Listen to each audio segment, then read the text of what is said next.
Welcome to episode 5 of From the Couch podcast.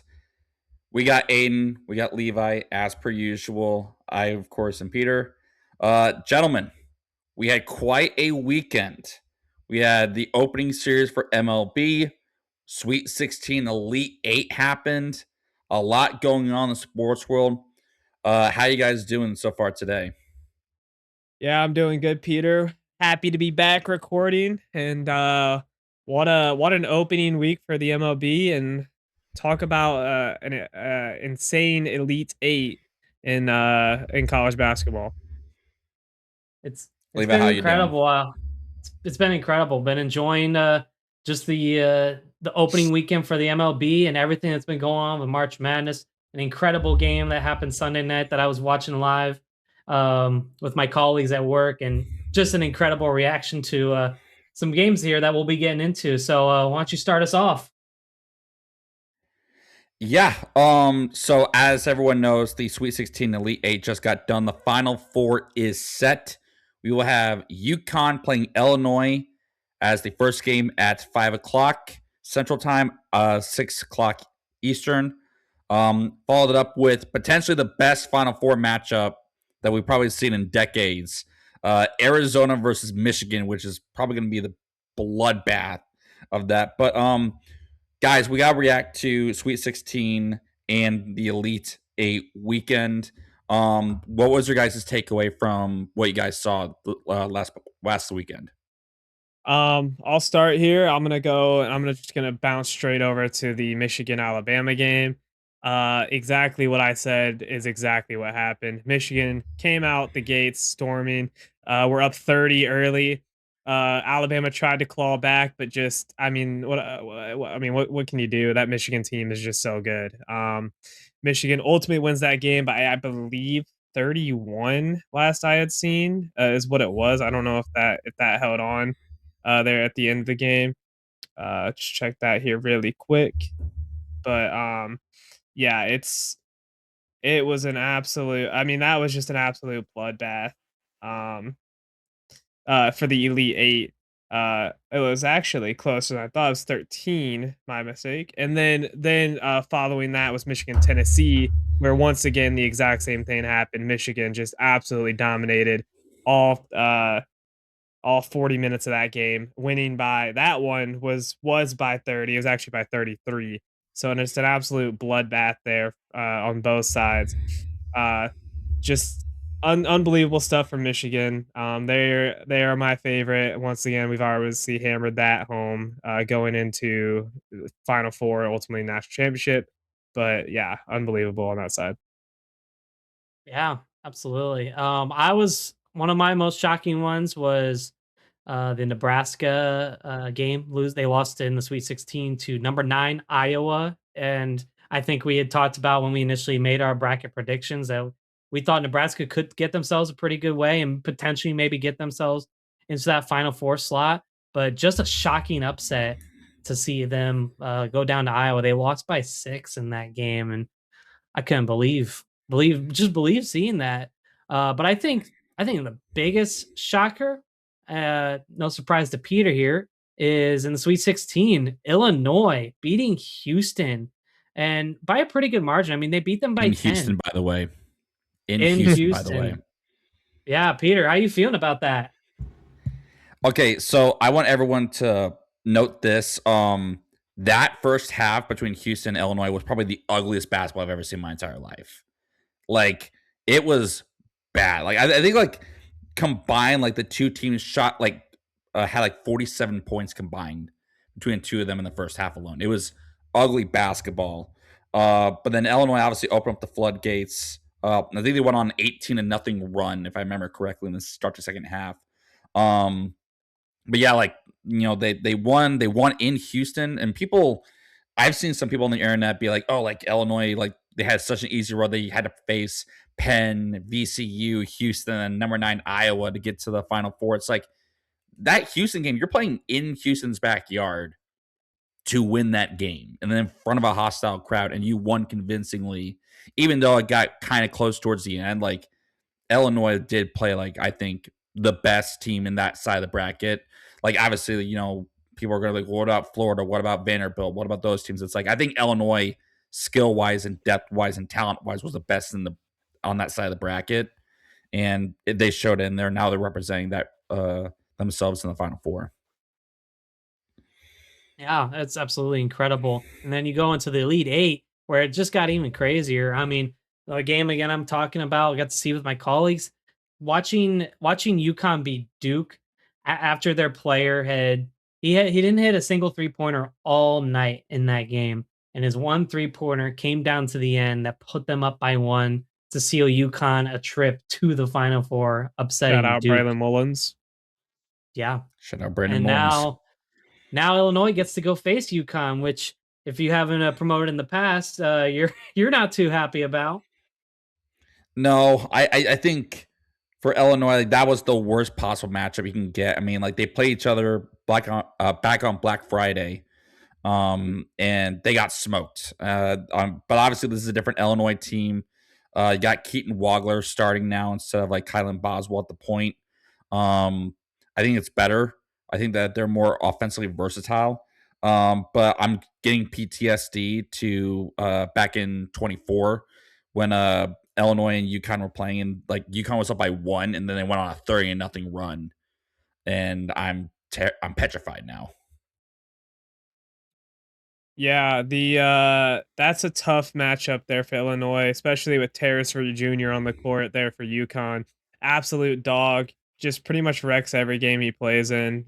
He's an unbelievable talent. Really helped keep UConn in that game against Duke with 26 points of his own. So really impressive stuff from him, and that's going to be a really tough matchup there for Illinois to try and shut him down. On the other side, we have Go ahead. Sorry. I was about to say, like, do you guys want like a little like stat nugget regarding Duke? Yeah. Well, so in their past 3 tournaments that they've lost in, they have lost by a combined 9 points. That's unbelievable. Which is insane. That's, they lost that's by so they lost by 1 unfortunate. to UConn, and I think last year they lost by 4, and then they lost by 4 again. I think, or like 5, if I remember correctly. That's unbelievable. In the past 3 tournaments that they've had, and each one of them have been a big collapse by John Shire and Duke. Have their losses come through the Sweet 16 or like the Elite Eight? How far were they getting? I can't recall off the top of my head where Duke was in each one of those placements, but that's just really bad. In each one of those, like Duke had the lead in each of those games. I think all by double digits at one point, and they just collapsed each time. So I just think that John Shire, I mean, like now he's got that whole entire stereotype of he's a choker and he can't finish when the lights are brightest. But not a good look for Duke. Not a good look for the Brotherhood. No, it's not. On the other side there, we have number 1 Arizona and number 1 Michigan. I'm very excited for this matchup. Both of these guys they've been going hard in this tournament, and they've both looked dominant. And I cannot wait to see this Final Four matchup. That's probably, other than the Illinois matchup, of course, I'm excited for that, but this one is going to be pretty exciting. Yeah, give me Michigan by about 30. Again, Arizona's good. I just like Michigan that much. They have been nigh untouchable on pretty much every single game they played in the tournament. I know that it's different, Final Four ball now.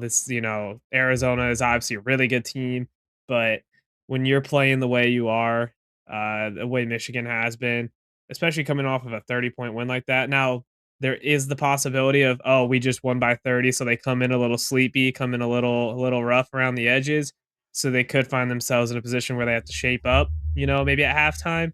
But I just like this Michigan squad too much, and that again, tough to say, but it is the truth. When you enjoy ball, you have to respect good ball, and that's good ball over there.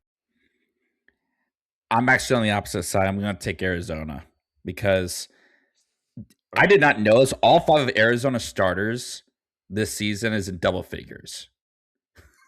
which is That's insane. kind of yeah, that is That kind of is that is nasty. And on top of that, it's like you're talking about like Arizona. I feel like that Purdue game kind of woke them up a little bit, and they got back to what they're great at, which is like getting downhill, getting in the paint, scoring effectively at the rim.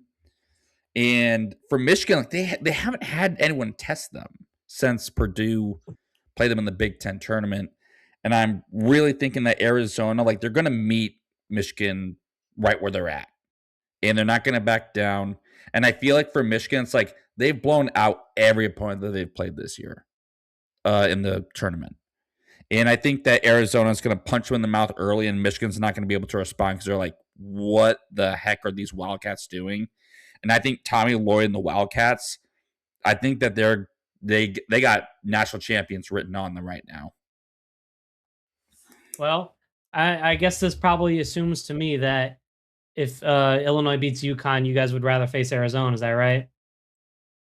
I'd rather face neither of them, if I'm being honest. I want both of them to somehow lose, but they can't. So, yeah. I'm gonna be rooting for them on Saturday. But yeah, no, I'm not optimistic. We need divine intervention for that to happen in Pretty order much. to win on Monday. So Peter is going to be going to the Final Four matchup, watching Illinois and UConn face off. So going into this, I mean, what do you fully expect going in to face UConn, and what are your hopes and chances of making that national championship game and coming out ultimately as the national champion? That's hard because there's a lot of factors that play into it. Obviously, it's basketball. I think Illinois again, they gotta get off to a better start in the first half. I think defensively speaking, I think that they are probably the best team in the tournament defensively speaking. They've been really, really good at shutting down uh, their star players and forcing teams to play a different style of basketball than what they're used to. Obviously, Bennett Sturts in that first half against Illinois just went absolutely off on them. But in the second half, like he couldn't get anything going in Iowa.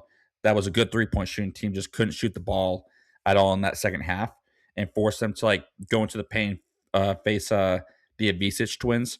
I'm just really worried that they can't get going first half offensively, and then Dan Hurley is just amazing at defensive adjustments in the second half. So we'll have to see. I mean, this is basically going to be basically a heavyweight fight between two good programs. Illinois crowd will show up though. Champaign is 2 hours away from Indy. Yeah, that is two great programs. I agree. It's not very far for you guys. I feel like, the Illinois crowd, they're going to show up for this game. I mean, when's the last time they even got this far? 05. 05. Pretty big deal for you guys. I was in preschool. That's crazy. I'm old, ladies and gentlemen. I'm old. Oh, look at you guys. So I'm gonna say for me, I'm gonna be courteous here. I'm actually gonna take Illinois to beat UConn. I'd love to see the upset, especially for you. But I think you guys are going to be facing against Michigan, and Michigan ultimately, I think they are going to still be the national champion. I will take Illinois in that game as well. Just Big Ten support, even though I'm still on a hate watch, but Big Ten support, I'd rather see Big Ten versus Big Ten than not. So I was talking to some colleagues the other day too about this. Is like a lot of people get on our opinions about us rooting for Michigan, but it's like, you know what? They're the Big Ten. It sometimes surprises me that some people don't want to root for the Big Ten. To be honest, we could get in a whole thing about that, but the Big Ten, they've shown out in this tournament. Yeah. With that being said, Peter, we have had this conversation in the past regarding specifically Michigan's quote unquote little brother, if you will, Michigan State, specifically Tom Izzo. The questions floated around of, is Tom Izzo a Sweet 16 merchant? Peter, what do you think? Absolutely. Absolutely. Like that's not even discussion at this point. Like we all know Tom Izzo, the whole entire like thing on the internet is like January, February, Izzo, April. It's like, but I don't care at this point. Like, what has Tom Izzo done in his career to validate him as like a top 15 coach in the country right now? Like, what has he done? I mean, at this current moment, yeah, he is a good coach at being good enough, but he's never taken a team to be like that pinnacle. Like I think the last time, and you can look this up. If I remember correctly, I think the last time that he made a Final Four was 2017. If I remember correctly, I'll it's check almost that been out a for you. decade since he made a Final Four. And look how many NBA caliber players that he's had on those rosters, and he hasn't won a title since 2000.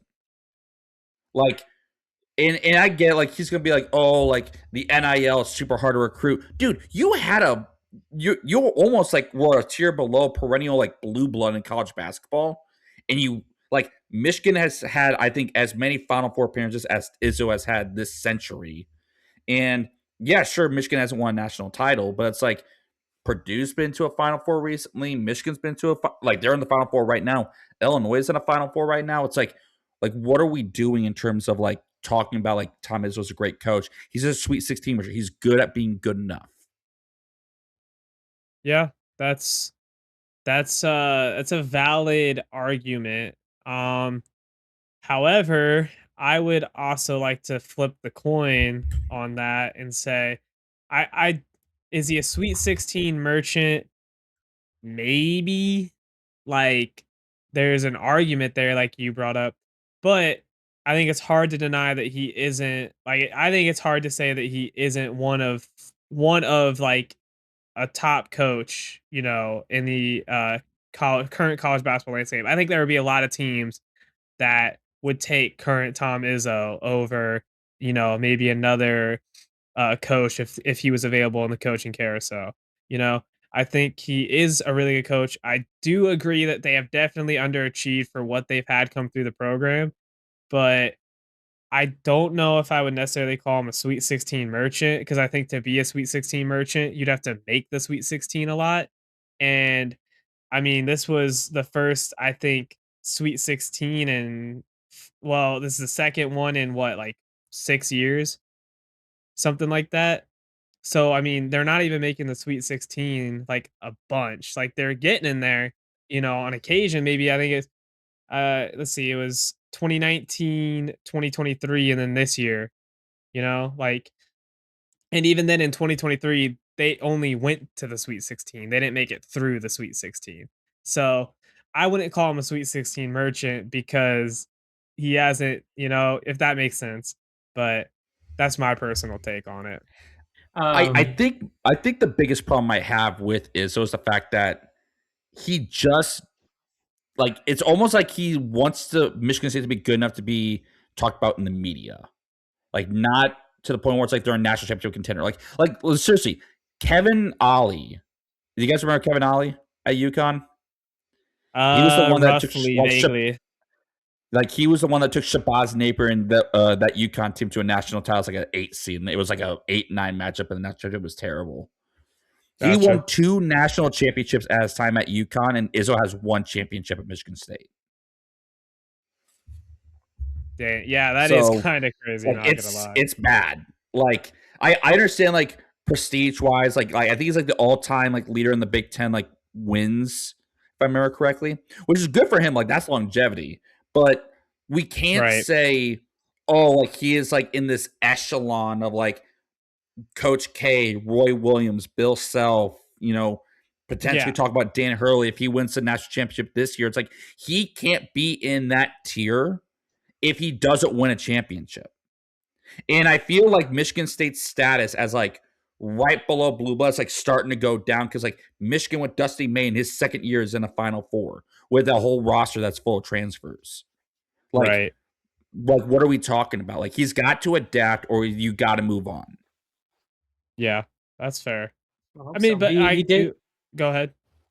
I was just gonna say he was on the Dan Patrick show today too, and he had told him that last year he he had turned down the job to work coach at the Phoenix Suns in the NBA. See, that's crazy. I feel like if he's gonna coach anywhere else, it needs to be college basketball. Like I don't see him being an NBA coach. Not that he can't, but I just don't see that being like he's I think like 70 something. Like I I think just he's in his late 60s, if I remember correctly. I think he's like 68 But, or but when 67. you he's think Tom 71. Izzo, when you think of him, you're thinking Michigan State. Yeah. I just don't see I think he'd be better off just retiring at that point, but that's just me though. Yeah. So Yeah. Well, okay. So, um, again, we had a really big MLB weekend. A lot of exciting storylines going on. One of the biggest things is they introduced this year the ABS system, whole completely different. I know they had been using it in the minors for a while now, and last year they used the system in the MLB All Star game, and so now they've made it official going on. So I think our biggest question uh, with this new system, do we believe that umpires could be on their way out? no, definitely not. I don't think they're on their way out. I do think there is more accountability with ABS, but I don't think I personally, at least in my personal opinion, I don't want to see umpires out. I like the idea with the ABS system where there's challenges and you lose those challenges because I'm a firm believer of the human element of these things. You know, you look at things like football, you look at things like I think maybe if they do it where if the they run out of their challenges, maybe it could be like a booth review or something. But I think you can't I think if a baseball game is called perfect every single time, that would just eliminate the I think that gets rid of some of the parody, kind of, if that makes sense. I feel like Mhm. it loses kind of that story element, if that makes sense. Like it, and then it's just a game of who can pitch a dot every single pitch, and it's less about mixing your pitches setup, your setup pitches lose value, throwing a high Mhm. curveball. I just saw a video about this the other day. I don't remember who it was. I think he pitched for the A's, would set up his curveball with a high and inside fastball so he could throw a curveball that looks exactly the same. But you lose that whole entire element essentially when you go to these perfect pitches or like a perfect call every single time because then if it's close and you don't swing and it's just nicks the bottom of the zone, you know that might be called a ball by a human ump, but that is a strike every single time by a robot, and then you just lose. I don't know, that's just me though, but I think the biggest thing that ABS is doing, and you touched on it, is accountability. We gotta make sure that these umpires are accountable because let's be honest, the baseball is the only sport where quite literally the game is dictated by the guy who's behind home plate that's the true. whole time. And we have seen some great umpires. Like I think this past World Series, I think like every home plate umpire, like I think according to pitching savant, had an amazing like I think they're like the correcting call for each one of those games was like at least 93% or higher, which is great. But there's some umpires, like obviously we all know about the online clip of CB Buckner had 6 calls overturned in opening day. That's inexcusable. Like that's just not right. And I think for guys like the CB Buckners, like formerly Angel Hernandez when he was in the league, like umpires Yeah. like those, like I feel like personally, like that's just like them, like they need to get pushed out of the league because clearly it's showing the fact that your zone is not correct. You're not willing to adjust. You're not willing to correct yourself. And on top of that, their mentality is like kind of like what it was in the 2000s and the 1990s, where it's like our way is the highway. We dictate the game. We're going to be the ones that are going to tell you how you're going to be playing this game for potentially 2.5, 3 hours.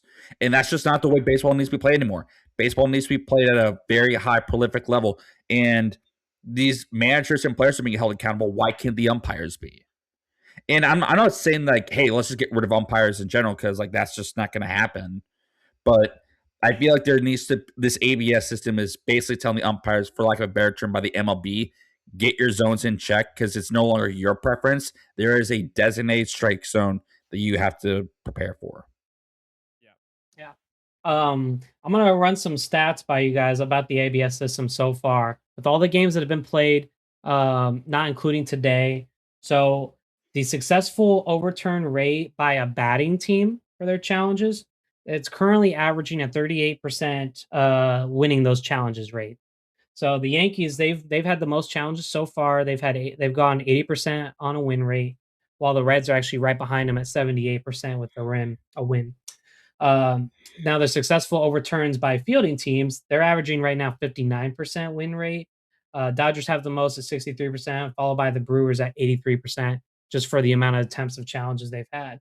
I speak all of this because while this is great, the primary thing is umpires is a novelty. I think it'd be really difficult to get rid of the human aspect of baseball. And there's always going to be human error, and I think that's the main reason why we need to have the ABS system primarily for challenging for errors and stuff. We've obviously seen over the past couple seasons that people feel like the umpire has gotten a little bit worse, and so we needed a system to come in to try and rectify a lot of those decisions, and that's why we have this now, and it's great. But overall, you just can't get rid of the umpire. You can't get rid of the novelty of that entirely. I think it'd be very difficult to get rid of that overall. If we're using ABS for every single call, I mean, there's going to probably be a lot of questions of having a robot do it constantly. You get rid of the umpire, it would be really difficult for the sport. You got to have the novelty. It's a very important role. Well, yeah, because then the next question is, so who replaced? So what about the first base ump or the third base ump or the ump there by second base? Do those guys get Right. replaced by robots too? Are we calling every check swing to the exact T? I mean, you then so you got to take it's more than just about the ABS system. You run into problems on every single. You ruin the nuance of baseball essentially. The more robotic it gets. Mhm. So I mean, you already look at how their ratings probably go just on television. It's already hard enough to get people to watch baseball on television. If you put in robots to control the game, I mean, what are the chances you'll have people watching then? Yeah, I So think it'll be interesting because I think ABS is definitely great for the game in terms of speeding up the process and like making sure, like, hey, like whenever it hits the zone, it's strike. And I agree with that. Whenever it hits the zone, strike. But it also makes sure the fact that, hey, like, how does this rule apply? Because, like, we've seen some managers and some players get ejected for, like tapping their head saying, hey, I want to challenge. But the umpire's like, no, like, you didn't do it immediately. So yeah. there's still going to be some, like, work around in terms of like, hey, how does this work and like how does it look like moving forward? And obviously, like MLB probably has been like tinkering around with this in the minor leagues for a little bit, but we definitely need to see more of what's going to look like moving forward when we head into future seasons. yeah, Yeah, I'm for personally sure. very excited. I'm very excited for where the ABS is going personally. So just Mhm. can't change everything significantly. It takes a lot of time. For sure. Well, we're gonna try something a little different here in this episode. We're going to each give one storyline that we would like to see for this MLB season. And Peter, if you're all right, would you like to start us off there? Yeah, sure. I think one storyline that I'm hopeful for is regarding JJ Weatherholt of the St. Louis Cardinals. I think he is going to be seen as one of, if not in the top five for NL shortstops by the end of the season, or NL players in the infield by the end of the season. I mean, we've seen it really already. Like he had a walk off in his first game. He had a home run in his first game. Uh, haven't seen much of the leather. He did get optioned back to Memphis, but obviously that's because like the Cardinals just want to prolong his service time. But I think that JJ Weatherholt is going to propel himself as like one of the best players in the MLB, and I think he's easily going to win Rookie of the Year. Is Mason Wynn not your shortstop? Is he your I thought Mason Wynn was your He is shortstop. like Weatherholt and Wynn play the same position, Oh, so okay, I got you. So they I split think duties kind they're of. yeah they split duties, but I think they're moving Weatherholt to second more, and I think that Okay. that's where his primary position is going to be at. Uh, but and if I misspoke, I apologize, but like I'm Nope, pretty you're sure good. his position in minors was a shortstop. But I think that like again, Gotcha. like he's got great contact to the bat. He's been a prolific. I'm really looking forward to like hopefully this tandem between Wynn Weatherholt uh going to be probably one of the best two infields up the middle for a long time for the Cardinals. Yeah. You go to the infield. I'm actually going to turn over to the outfield. Uh, I'm going to go with Michael Harris second on the Atlanta Braves. After doing a little bit of preparation and I watched a lot of his highlights from last year. This dude is an incredible outfielder. This dude has a lot of hustle and he has just he puts a lot of effort in getting that ball because I don't know. It just seemed to me like there's just so many different constant plays going on that like how did he make that catch? Some of like the probably the most improbable plays. And I believe like in his then I believe he won Rookie of the Year in 2022, I believe. And it feels like every time I watch this dude play, there's just some like miracle type play going on for him. And he's kind of just been incredible to watch. And if you go back and check his highlights out from last year in the outfield, this dude was unbelievable. I would love to I'd love to vote for him as a one of the best outfielders for this season, and I think that's where it could go moving forward. That's yeah, that's a pretty interesting take. I mean, I don't know a bunch about Michael Harris. I'm only somewhat familiar with the Braves due to I mean Chris Sale's obviously a phenomenal pitcher and um Ronald Acuna, phenomenal outfielder there. But that's a really interesting take. So that's a good one. Yeah. I think if I I'm remember correctly, I going. think Go Michael ahead. Harris won a Gold Glove. If I remember correctly. Let me look that up real fast. You might have. But Yeah. I While agree you're with Levi. doing. I Oh, think Michael Harris yeah, is great. yeah. Yeah. I'm gonna go ahead and give you mine. Um, for me, I think my I guess hopeful storyline is that Munetaka Murakami of the Chicago White Sox to lead the uh my brain just died. To The White lead the Sox. yeah, thank you. Murakami with the White Sox to lead the AL in home runs this year. Oh, okay. Oh, I like that. okay. I don't know if anyone's been paying attention to the White Sox to start the year, but Munetaka Murakami signed a 2-year, $34 million contract with the White Sox, and I believe they were the only team to offer him. And so far, 6 games, I think they might be 5 or 6 games into the season. He's already got 3 home runs, including 2 in back-to-back games against the Brewers, and I think one might have been a grand slam as well. So he's That's he's been electric. that's saying something. I mean, we're talking about the White Sox here. So, I mean, if he's pulling that team together, oh man, White Sox probably need that. Yeah, I that would be my I think that would be sick to see.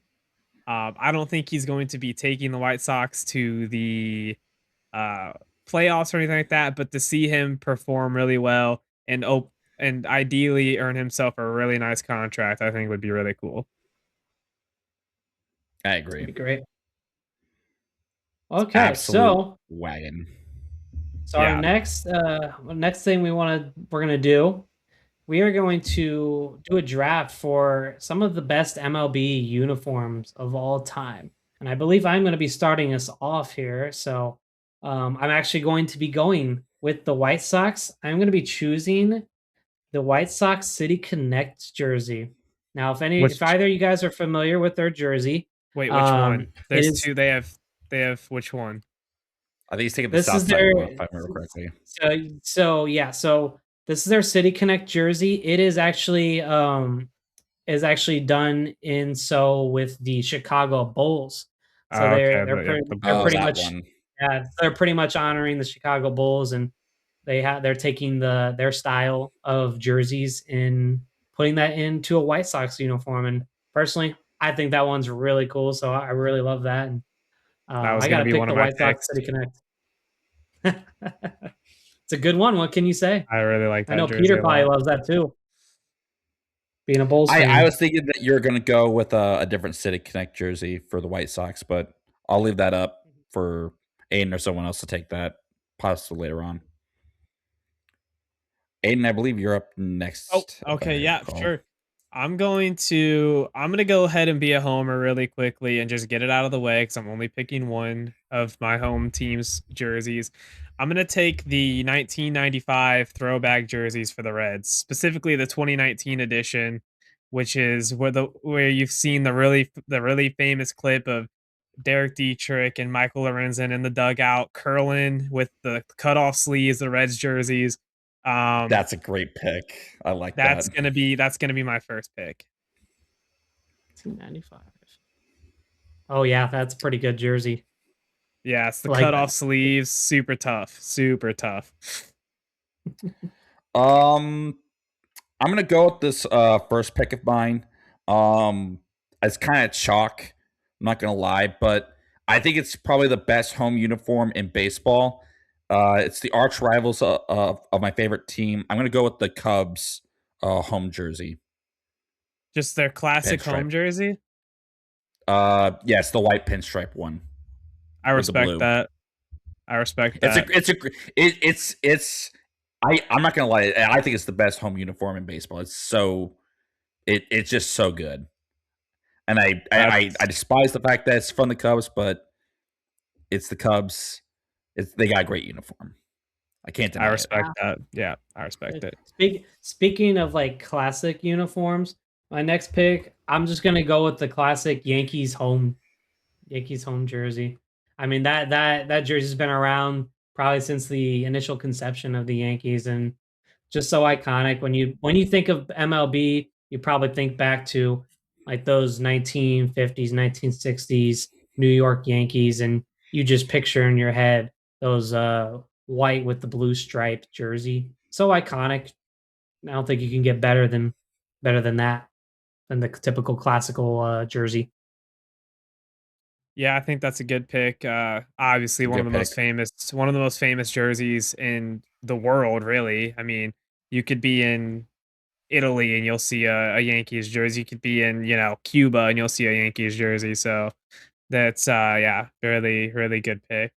I'm gonna go ahead and I for my second pick, I'm gonna take the Astros, their City Connect, the Space City jerseys. I think Ooh, those ones are okay. sick. I really I'm really am a big fan of like a lot of the City Connect jerseys. But I think the Space City ones are super sick, and you may or may not see one or two more on my list here, but that's gonna be my next pick. That's a great pick.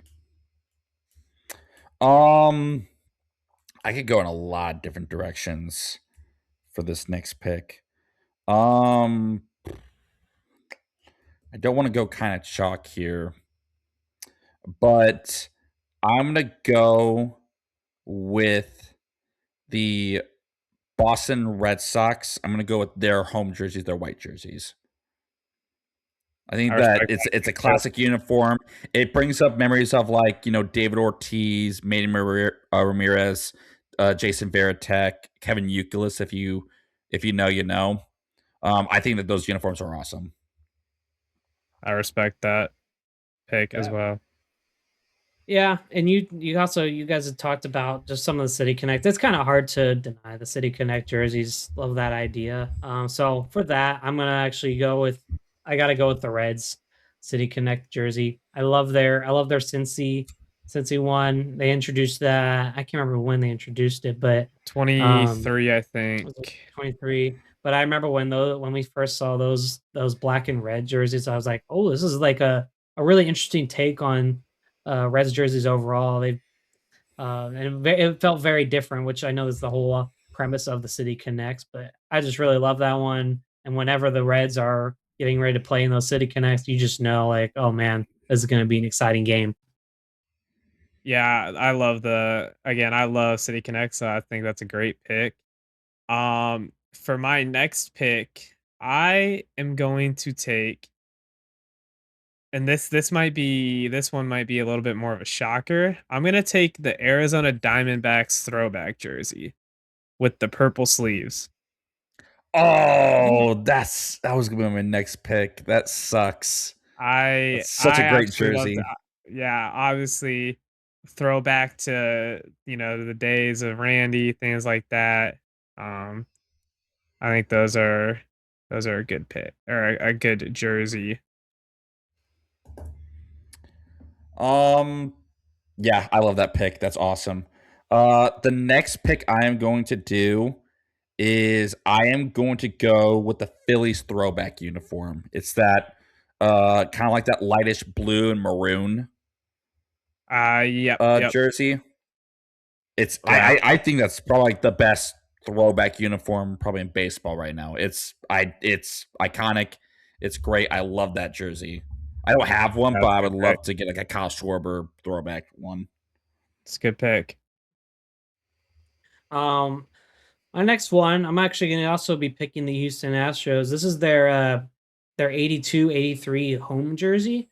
It's kind of got more like of a, yeah, like this full 80s vibe. Just trying to think, like, it's got like this white on the upper part, and then going down, it's like a mix of some oranges, reds, and yellows.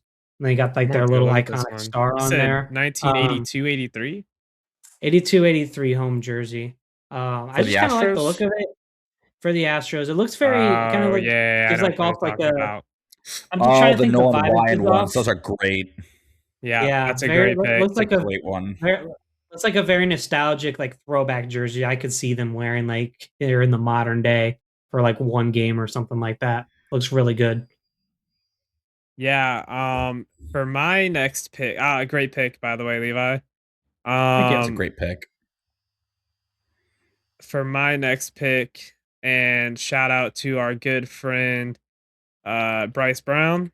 I love you. I hate your team, but I do love the Milwaukee Brewers, the Brew Crew City Connect jerseys. That's a great pick. I think those jerseys are sick. So that's gonna be my fourth pick, right? Yeah, it's my fourth Yes. pick. Yep. So Okay.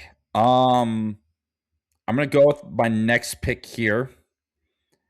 Even though this franchise is not notoriously known for being good, I love this uniform with a passion. I'm gonna take the Miami Marlins teal uniforms. it's a good pick. It's a great pick. That's a phenomenal pick. They brought it back this year, by the way. They're running it on Sundays.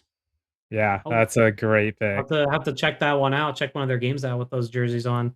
That sounds really It's good. it's it's clean. I like it. Great pick.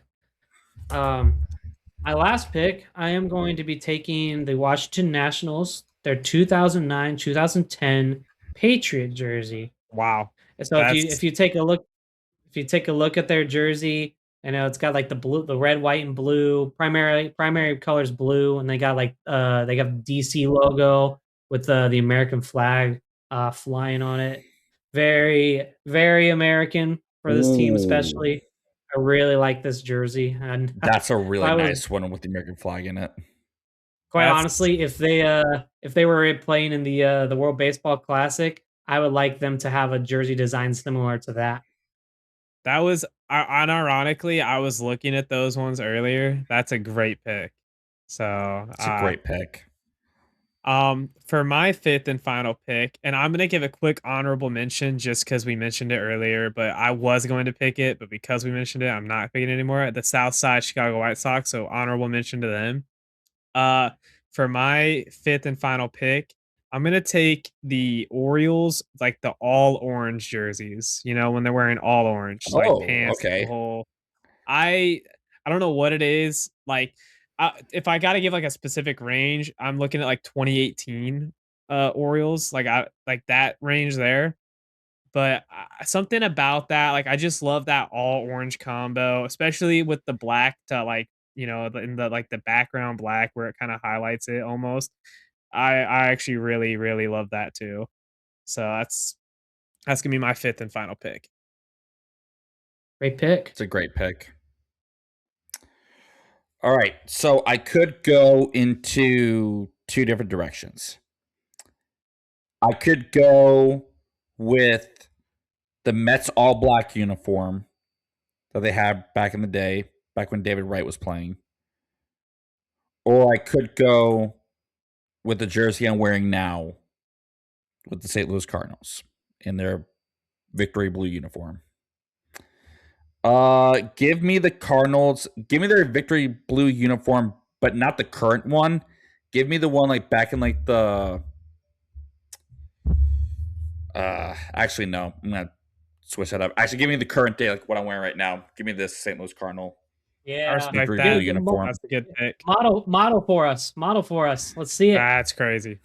That's he's got There it. you go. That's Yeah, that's Yeah. right. Like also that. Yeah, I love shout out to the Reds Speedway Classic jerseys. Those are also sick. Yeah, I had to give an honorable mention to the Speedway Classic for sure. I love He's this. wearing it I love right this now. jersey. Yeah, those are tough. Had to Show the have this. patch. You gotta show the patch, man. The Yeah, patch is dude. sick. Yeah, look at the patch on there. Yeah, you get that little Yeah, it's Speedway tough. Classic patch. All for De La Cruz. Yeah, I Yep. love this. The numbers on that is really cool just because it really just best represents NASCAR. It's pretty cool. And good old Eric Yeah. David. Anyways, besides the point. It's neither here nor there. With that being said, gentlemen, I think it's time that we kind of bring this to a close and we go ahead and we rate a couch. Oh yes, bless you. Thank Yes, you. and we do have a pretty great couch here, in my opinion. What do you guys think of this one? Give me 1 second. I'm still pulling it up. Yep. I'm gonna give the hot take here on this one. I'm gonna give the hot take. I am not a big fan of this couch. Really? I agree. I think like it Wow. looks really comfortable, but like am I sitting on a couch or am I laying down in a bed? You know what I'm saying? Hey, Like let's be honest. When you see these couches too, I mean, I've seen you lay on some couches, take a nice nap No, here. no, This for feels like one of sure. those where you can take a great nap. But the best thing about a couch is the versatility. You know what I'm saying? Like to be able to take a nap on a couch is great, but you can't sit on this couch without like imagine you got the fellas over or you got the fam over for the big game. Oh, I got my plate of pizza. I'm gonna go sit down. Oh, I gotta sit down and scoot all the way back. And then, oh, I'm still hungry. Oh, now I gotta scoot all the way forward and get up off the couch. Like the versatility just isn't there for me. I am looking at this couch, and my first thought was the fact that this looks like some shag carpet on a couch. I can see Like that. it like I just cannot imagine. Like I just feel like you have to like shampoo this couch like every like 2 months. Like, and I agree with Aiden. Like he pretty much said like the just the fact that you have to scoot all the way back, you're laying down, like it's lack of versatility. Yeah, not entirely great. Not Well, bad, but not great. I'm definitely gonna be against you guys because especially after last week's couch, I think this one is definitely a huge step up. I'm sure you guys can agree on that. Oh, it's a huge step up from last Yeah, week. Last week was like yeah. Mr. Tootsie Roll couch. But but yeah, I mean, I personally I would love to have this in my home because I love sleeping on the couch, and this just looks like it would be insanely comfortable. Those pillows look like they would be nice to lay on for. I feel like I could sleep on this couch for an entire night because it looks that comfortable, personally. So whether or not you're having people lower for it, that's up for debate. In terms of a couch for sleeping, this is definitely one of those that I want to be on. I would not disagree with that take, but yeah. so what's I your wouldn't rating? yeah, So what's hate the that rating? either. So So my what are we- rating, I'm gonna give it. I'm gonna give it a 7. I give it a 7. So it 7 only gets a flat. 7 just because, again, with your whole aspect of having people over, probably not the most convenient one to sit on. I'm gonna give it, and I promise I'm not making a joke. This was the first number that went into my head. I'm gonna give it a 6.7. 6.7. Shame on you. Okay. Shame on you. What a How dare wonder. you. I promise that was the first number to enter my head. Like the moment I saw it, I was like, this is a 6.7 couch.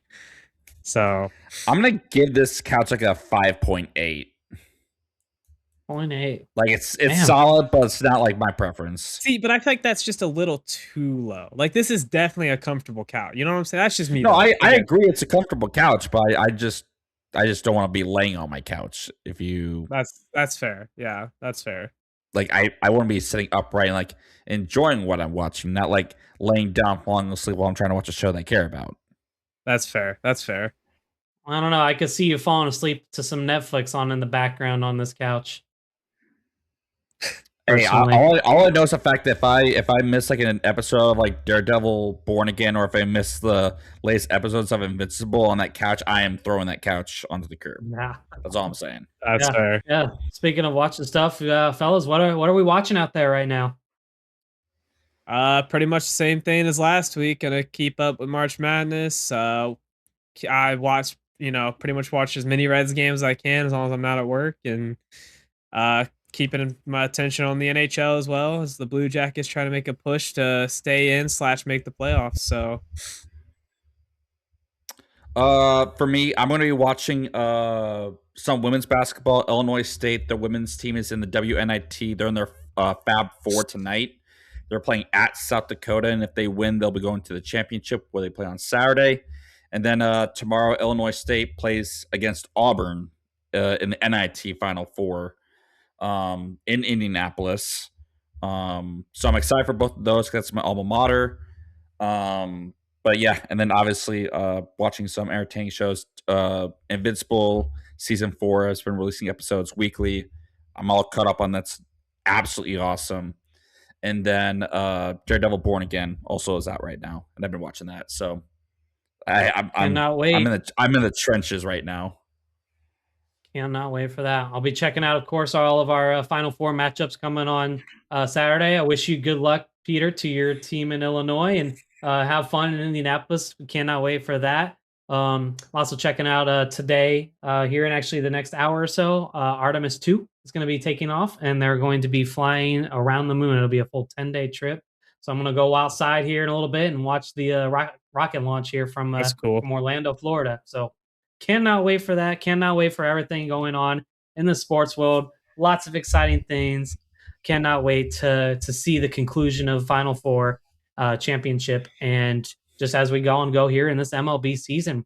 So I want to leave it to you guys. Give us your ratings for your couch. Give us your thoughts on everything we've discussed here today. Love to hear some feedback on everything that we've been doing. And we thank you guys again so much for watching. We'll see you guys here next week with another video. So in the meantime, enjoy your sports, and you guys have a wonderful day.